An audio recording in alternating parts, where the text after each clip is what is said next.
Ce jour, je viens de déposer 3 documents importants. Il s'agit du projet de loi de reddition de comptes pour 2023. Nous avons aussi déposé un projet de loi de finances rectificative pour l'exercice 2024.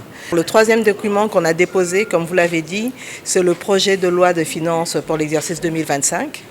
Ce projet de loi, aujourd'hui, il est à hauteur de 49 847 milliards de francs congolais et ça nous donne une augmentation de 21% par rapport à la loi des finances 2024, la loi initiale telle qu'elle existe encore actuellement avant la rectification.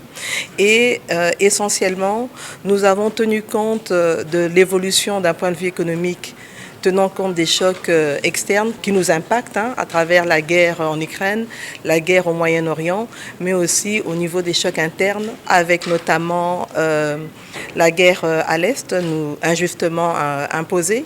Mais il a fallu aussi tenir compte d'un certain nombre de réformes qui vont nous permettre de continuer à stabiliser le franc congolais et probablement à terme, on l'espère, aller vers une baisse du taux de change pour améliorer le pouvoir d'achat des ménages congolais.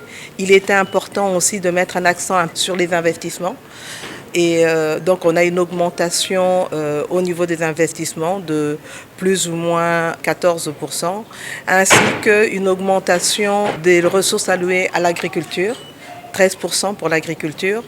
Et nous avons mis l'accent, en continuant les réformes, sur la gratuité de l'enseignement, en mettant l'accent sur un peu plus de qualité à ce niveau-là, ce qui veut dire aussi une amélioration au fur et à mesure des rémunérations au niveau des enseignants, mais aussi pour l'ensemble de la fonction publique, ainsi que de poursuivre le travail au niveau du PDL 145 territoires et de manière générale mettre l'accent sur le développement rural et particulièrement un accent sur les infrastructures routières, les routes nationales, interprovinciales, les routes de desserte agricole, les voies fluviales. Nous continuons à travailler sur des projets importants comme du port en eau profonde de Banana. Il y a des discussions en cours par rapport au Grand Inga, mais nous continuons aussi à travailler sur un certain nombre de projets pour l'électrification au milieu rural.